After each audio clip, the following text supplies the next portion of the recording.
Bonjour à tous, j'espère que vous allez bien. Aujourd'hui, petite vidéo où je vais vous parler de Sorare. Dans le titre, vous avez pu voir que j'ai mis, pour moi, que Sorare, c'est le seul vrai play-to-earn crypto. Tout simplement parce que c'est le seul jeu crypto que j'ai découvert où j'y joue, honnêtement, autant pour m'amuser, mais aussi pour faire des revenus, voilà.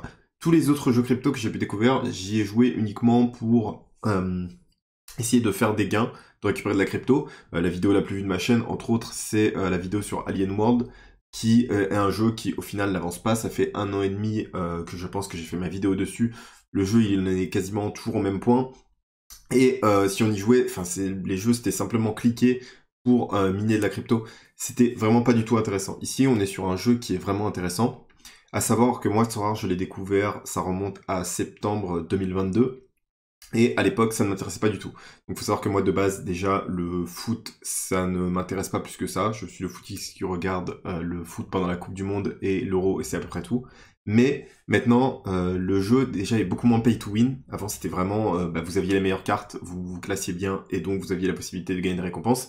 Et maintenant, ça a bien changé. Ils ont vraiment amélioré leur formule de jeu, puisque vous avez des compétitions qui sont capées. Je reviendrai un petit peu plus en détail là-dessus dans la suite de la vidéo, et qui fait que le jeu est beaucoup plus intéressant. Dans la vidéo, pour ceux qui connaissent pas, je vais présenter un petit peu rapidement Sorare, comment ça fonctionne, et je vous montrerai un petit peu, moi, ma stratégie et les choses que je trouve les plus pertinentes pour être rentable sur Sorare. Alors, comment fonctionne Sorare? C'est très simple, en fait, ça va être simplement, vous allez sélectionner une équipe de joueurs, et selon la performance de vos joueurs dans la vraie vie, vous allez recevoir des récompenses si vous êtes mieux classé que les autres joueurs qui ont fait leur équipe. Voilà, c'est aussi simple que ça. Après, il y a énormément de subtilités. Il faut que vous sélectionnez pour commencer, vous devez sélectionner les postes. Donc vous avez, lorsque vous êtes sur la partie foot, un goal, un défenseur, un attaquant, un milieu et une carte extra. Donc la carte extra, ça peut être un autre goal, un autre défenseur, un autre attaquant, etc. Bref, vous avez compris. Ça va se dérouler sur plusieurs game week. Là, par exemple, on est sur la game week, je ne sais combien, 344, quelque chose en genre, qui se déroule du 14 février au 17 février. Donc ça veut dire que lorsque vous alignez votre équipe, puisque ça reflète les performances dans la vraie vie, il faut que les 5 joueurs que vous alignez aient un match dans cette période du 14-17 février. Sinon, si vous avez un joueur qui ne joue pas, par exemple, vous ne comptabiliserez aucun point parce que ce joueur n'a pas fait de match. Donc c'est également à prendre en compte. Là, à savoir, tout ce dont je vous parle, c'est sur la partie football. Sur les autres parties, c'est différent. Je reviendrai sur la partie basketball. La partie baseball, j'en parlerai pas tout simplement parce que je n'y joue pas. Et là, on est en pleine intersaison de toute façon, donc il n'y a pas de match qui se déroule. Ensuite, comment sont calculés les points de vos joueurs? Alors, comme je vous l'ai dit, ça va être selon les performances qu'ils font dans la vraie vie. Et pour le calcul des points, on peut vérifier avec un exemple. Si on va dans ma galerie avec mes joueurs, je vais prendre par exemple Oscar Pinchy. On va voir le détail sur son dernier match. Donc on voit que sur son dernier match, il a eu 72 points. Et on voit d'où ça provient. Donc à savoir, Oscar Pinchy, il est attaquant.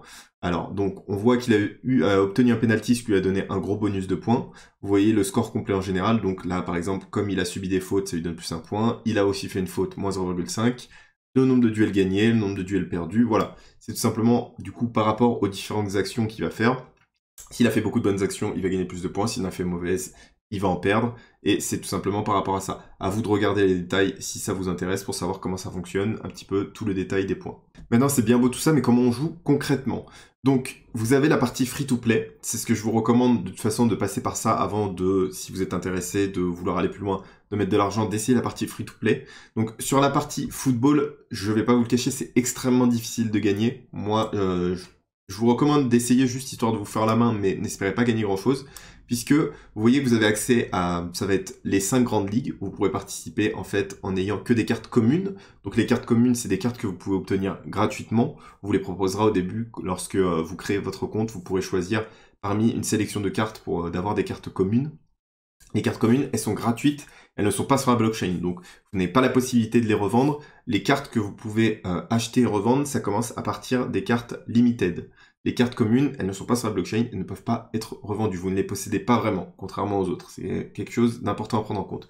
Et pourquoi j'ai dit extrêmement difficile? C'est extrêmement difficile parce que, du coup, tout le monde peut avoir les mêmes cartes que vous, selon les sélections que les gens ont fait, et surtout, le nombre de récompenses, il est très très faible. Vous voyez que vous avez, 200 cartes à récupérer sur toutes les compétitions, mais par rapport au nombre de participants, c'est quasiment impossible. Le pourcentage est vraiment très très faible. Et là, vous voyez qu'il y a 29 642 participants, mais là, la Game Week, elle n'est pas encore finie. Voilà, la sélection pour la Game Week à venir, elle n'est pas finie. Ça se finit la plupart du temps, il y a 100 000 participants. pour 200 récompenses. Voilà, donc pour finir dans le top 200, je vous dis, c'est quasiment impossible. Donc je pense que pour ça, si vous voulez jouer en free-to-play, voilà, bah c'est quand même bien pour se familiariser au début, un petit peu avec le jeu, comment ça fonctionne. Mais surtout, moi je vous conseille plus d'aller vers la NBA, où c'est plus simple justement. Vous allez sur du coup la Game Week à venir, et vous allez voir que sur les compétitions, c'est beaucoup plus simple. Là, bah, par exemple, vous pouvez aller voir, si vous voulez voir le détail, vous cliquez sur le point d'information, vous allez sur Enjeux, vous allez voir toutes les récompenses, et vous pouvez voir qu'ici, là, vous avez la possibilité déjà de gagner des récompenses. Alors, ok, c'est que uniquement pour les 100 premiers, mais vous pouvez aussi gagner des communes. Bon, là, c'est que si on est sur la compétition de beginner. Ici, vous voyez qu'il y a jusqu'à 1000 cartes limited, donc des cartes qui valent de l'argent, hein, encore une fois, à gagner. Si on regarde le classement, on est sur les 1000 premiers, donc c'est déjà un petit peu plus accessible. Et vous verrez qu'il y a moins de participants lorsqu'on est en NBA. Donc c'est un petit peu plus facile déjà. Vous avez plus de chances d'en obtenir. Mais moi, personnellement, si vous voulez suivre mes conseils, bien sûr, encore une fois, je vous conseille de commencer d'abord sans payer, histoire de vous faire la main. Et ensuite, je vous conseille de passer plutôt vite sur au moins des cartes limited, puisque c'est les cartes les moins chères, et voilà, c'est ce qui est le plus accessible au début. Et je vais vous montrer les stratégies, moi, que j'utilise.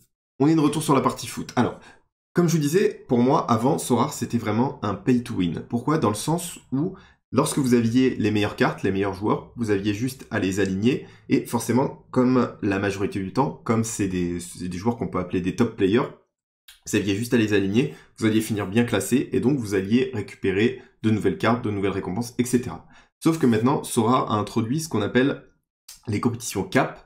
Avec les compétitions cap, comme par exemple, on va prendre l'exemple de celle, moi qui m'intéresse le plus, la cap 240, vous avez la possibilité d'aligner une équipe, mais la somme de vos 5 joueurs, donc la moyenne de vos 5 joueurs ne doit pas dépasser 240.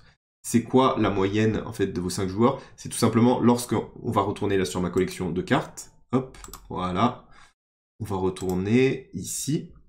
Et vous voyez par exemple, si j'aligne ces 5 joueurs, voilà, qui sont de la même équipe, leur moyenne ne dépasse pas justement les 240. Donc ça veut dire que vous pouvez pas... alors à savoir le chiffre qui s'affiche, là le 50, du coup c'est le score moyen sur les 15 derniers matchs.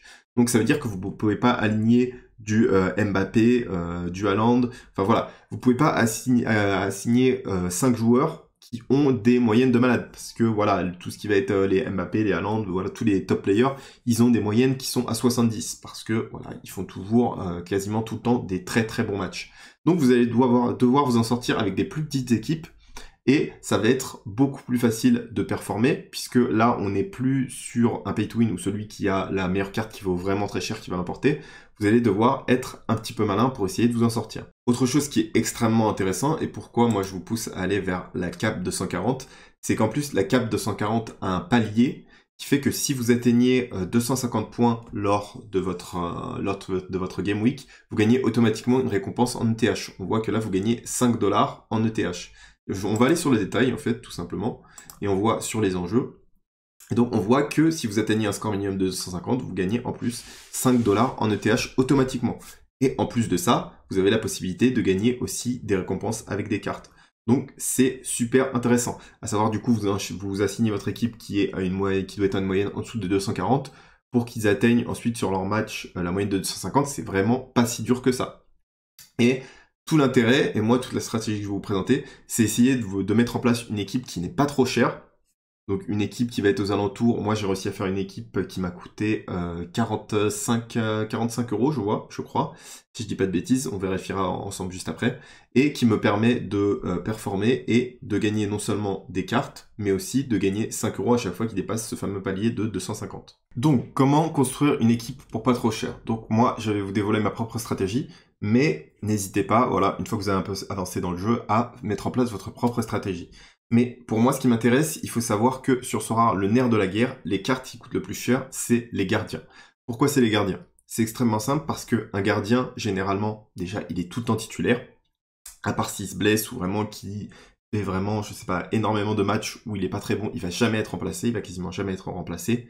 Et donc du coup, comme il joue tout le temps et qu'il est titulaire, et surtout qu'il n'y en a qu'un dans une équipe, contrairement aux défenseurs, au milieu, aux attaquants, un gardien souvent il n'y en a qu'un, c'est les cartes qui sont les plus rares et qui valent le plus cher. Donc ce qu'on va commencer par faire, c'est trouver un gardien qui ait un prix raisonnable, et ensuite on va articuler notre équipe autour de lui. Donc, pour chercher un gardien, on va se rendre sur le marché secondaire. Donc, pour ça, vous allez sur marché des transferts et vente de manager. Et on va essayer, du coup, de se trouver un gardien qui est pas trop cher. Donc, pour ça, vous mettez poste, vous filtrez par goalkeeper, voilà, tout simplement. Ensuite, vous allez filtrer par prix. Donc, je vous le dis tout de suite, ce sera impossible, voilà. Vraiment, je vous dis, c'est absolument impossible, à part si quelqu'un fait une erreur de prix. Vous pouvez toujours essayer de chercher, mais bon, voilà, je pense que vous allez surtout perdre votre temps. Impossible de trouver un gardien à moins de 20 euros. Donc, on va mettre le minimum à 20 euros. Hop, le curseur, voilà, 20 euros 10. Et on va essayer de rester pour pas trop cher. Donc, on va dire qu'on va pas dépenser plus de 57 euros. Voilà. Je pense que c'est plutôt pas mal. Et là, on va essayer de trouver du coup un gardien qui est bien titulaire et du coup qui joue tous les matchs. Donc là, hop, on clique ici, on va cliquer sur prix croissant, voilà. Et ensuite, vous allez regarder du coup si ce gardien est bien titulaire. Donc pour ça, c'est très simple, hop, vous cliquez sur la carte, vous allez voir un petit peu plus en détail. Hop, donc attendez, là je vais refresh. Voilà, donc là par exemple, Zachary Boucher, on voit que là, il a joué le dernier match, mais tous les autres matchs, il n'a pas joué. Donc je ne pense pas que ce soit un gardien qui est titulaire, donc ça ne nous intéresse pas. Hop, on ferme, on retourne à la page précédente, etc. etc. Là, vous voyez directement qu'il y a affiché Do Not Play. Donc là, ça veut dire tout simplement que sur les 15 derniers matchs, ces gardiens ils n'ont pas joué, donc c'est clair qu'ils ne sont pas titulaires. Et on va continuer comme ça. Là, on voit qu'il y en a un autre, donc Sven Ulrich. Hop, on regarde aussi. Là, on voit que les 5 derniers matchs, il n'a pas joué, donc c'est pareil, c'est pas un titulaire, ça ne nous intéresse pas. Et là, vous allez continuer du coup de scroller jusqu'à ce que vous trouvez un premier gardien où vous pouvez voir qu'il est potentiellement titulaire. Donc, à force de scroller, j'ai fini par tomber sur un goal qui me paraît intéressant et à un bon prix. Donc, c'est Park Bae-jong, là, qui est ici. Donc, à savoir, pour être transparent avec vous, moi, c'est d'ailleurs la carte que j'ai achetée. Je l'ai prise, c'est un de mes gardiens. Donc, lorsqu'on regarde ces 5 derniers matchs, on voit qu'il a joué sur 4 des 5 derniers matchs. Donc ça, c'est déjà plutôt bon signe. Mais c'est pas suffisant. Il faut vraiment pousser ses recherches pour être sûr que ce joueur va être titulaire. Donc, pour ça, c'est extrêmement simple. Et il va falloir passer par contre par un autre site. Vous passez par Sorare Data. Sorare Data, pour moi, c'est vraiment indispensable si vous voulez performer voilà, sur Sorare. Par contre, à savoir, vous avez la version gratuite, mais je vous recommande de prendre la version payante si vous voulez vraiment avoir toutes les datas. Moi, j'ai profité de la version... Vous avez 14 jours offerts au début, donc pareil, n'hésitez pas à tester et à voir si ça vous convient. Là, ma période d'essai est terminée. Je vais clairement payer pour avoir toutes les datas. Vous avez une formule, je crois, qui est soit 4,99 par mois, soit 9,99 €. Mais pour moi, ça me paraît vraiment indispensable si vous voulez performer. Bref, voilà, c'est parlé. On se retrouve sur Sorare Data. Je vais mettre le nom du joueur pour voir plus de détails sur lui. Donc, on voit, je vais mettre déjà, vous allez voir les moyennes de ses scores.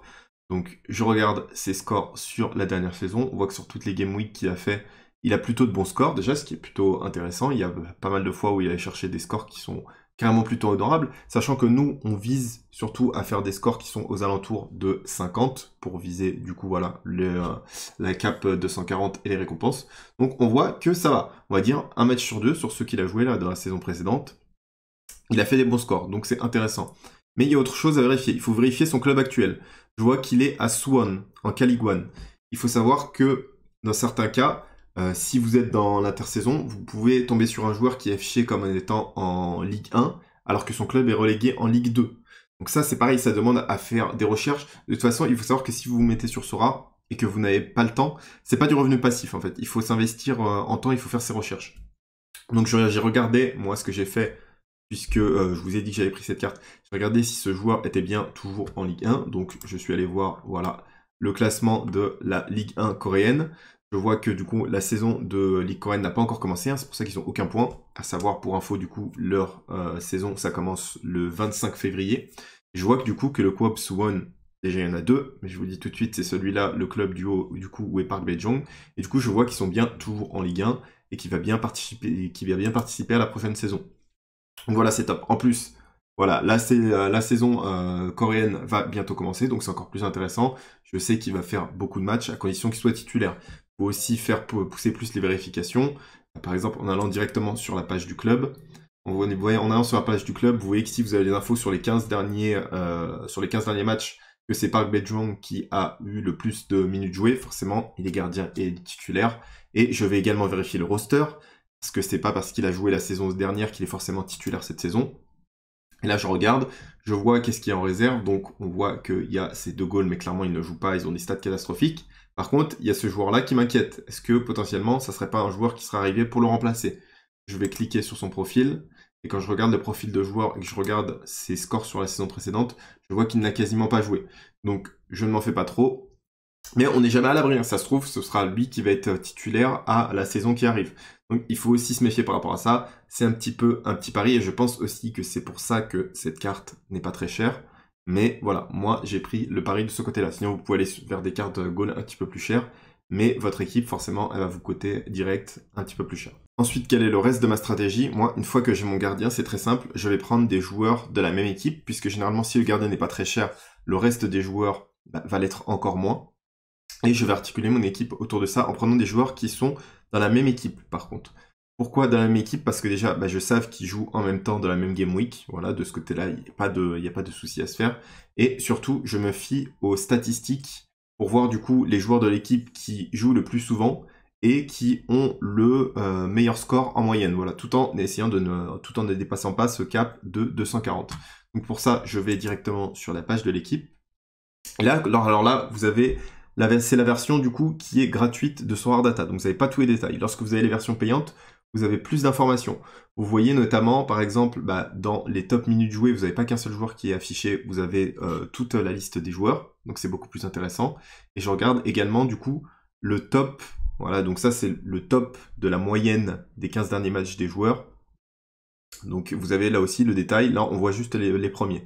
Donc je prends la moyenne, je prends ceux qui jouent le plus et ceux qui font le meilleur score en moyenne, je regarde et j'aligne et je fais ma composition par rapport à ça. Moi du coup j'ai fait de mon côté une équipe avec Swan FC et je crois qu'au total ça m'a coûté je dirais 35 € pour faire, et j'ai pris 6 joueurs du coup au total chez eux, peut-être même 7, mais voilà, c'est vraiment, c'est vraiment un investissement, surtout dans le monde de la crypto, qui est vraiment minime, et surtout par rapport aux gains que vous pouvez faire. Et surtout, moi je vous dis, si je passe autant de temps, c'est vraiment, surtout parce que je trouve ça super amusant. C'est moi je joue vraiment par rapport aux statistiques, parce que le football, je vais être franc, je m'y connais pas, en fait, tout simplement. Mais ça fait que j'ai commencé à m'intéresser au football grâce à Sora, ce qui est quand même fort. Ça doit être plutôt le contraire pour la plupart des gens qui commencent à s'intéresser, à mon avis, à la crypto en découvrant Sora.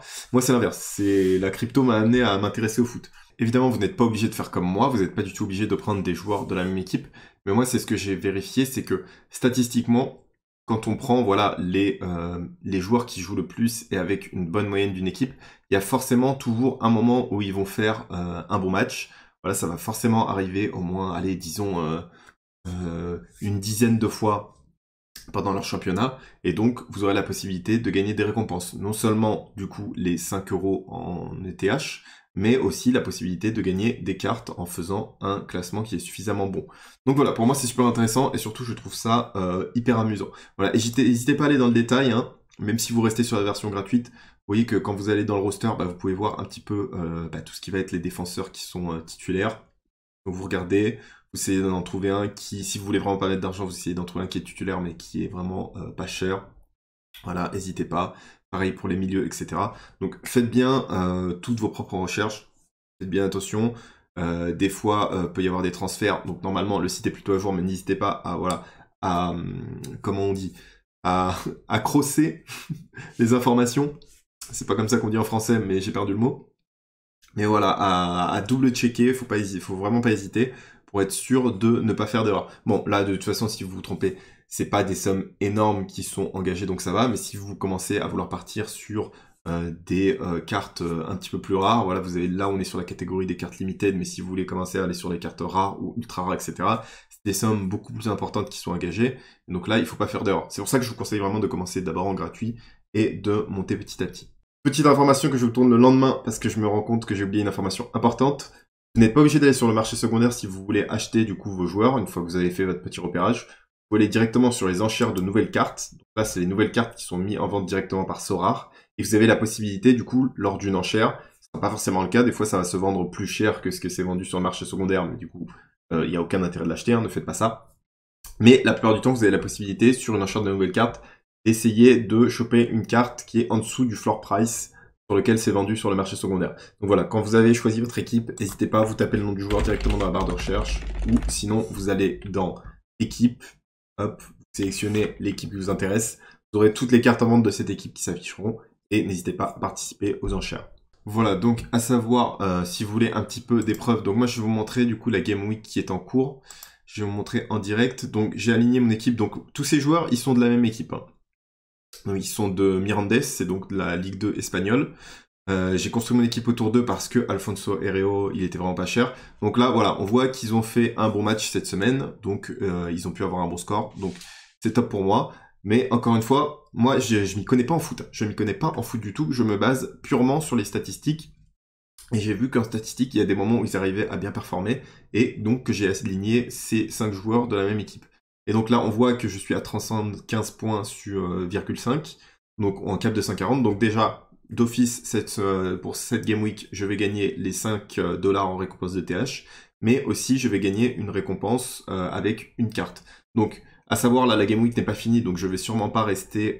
donc là, je suis 107ème actuellement, donc ça me prévoit une récompense de tier 1. À mon avis, ce sera un peu plus une tier 2, parce que toutes les personnes qui ont aligné leurs joueurs n'ont pas encore joué. Donc je vais pas rester 107ème très longtemps, vous voyez. C'est entre 21 et 120 pour avoir une tier 1 limited. À mon avis, je serais plutôt, voilà, je vais atterrir dans les 300, 400, je pense quelque chose dans le genre, et j'aurai une tier 2. Et à savoir, dans les tier 2, il y a quand même des récompenses intéressantes, hein.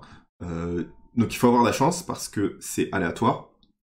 Mais si on tombe sur une très bonne carte, si on prend celle-là par exemple, et qu'on regarde sa valeur sur le marché actuellement, hop, donc on va charger. Si je regarde, voilà, à combien se vend sa carte en ce moment, ça se vend aux alentours des 23 €. Voilà, avec une équipe donc qui vaut environ, donc celle-là, je pense que ça m'a coûté un petit peu plus cher, ça vaut environ une quarantaine d'euros, et je l'ai acheté il n'y a pas longtemps. Donc, et en un match, potentiellement, donc déjà j'ai récupéré 5 € d'office quoi qu'il arrive, et selon la carte que je vais récupérer, je vais gagner aussi une carte d'une certaine valeur. Donc après ça, je crois que c'est une des meilleures, donc ça sera peut-être pas une vingtaine d'euros, je crois que ça va, sur la récompense en tier 2, ça va de 5 € jusqu'à 30 € du coup la valeur d'une carte. Mais voilà, je me suis déjà remboursé, ça veut dire minimum 10 € sur une équipe qui vaut environ 40 €. Donc c'est vraiment hyper rentable, voilà. Et c'est la première fois que je les aligne, hein. Après, rien ne dit que les prochains matchs ils vont faire aussi bien, hein. Il y aura de toute façon forcément des matchs où ils vont moins bien jouer, vous allez tomber sur des équipes extrêmement fortes.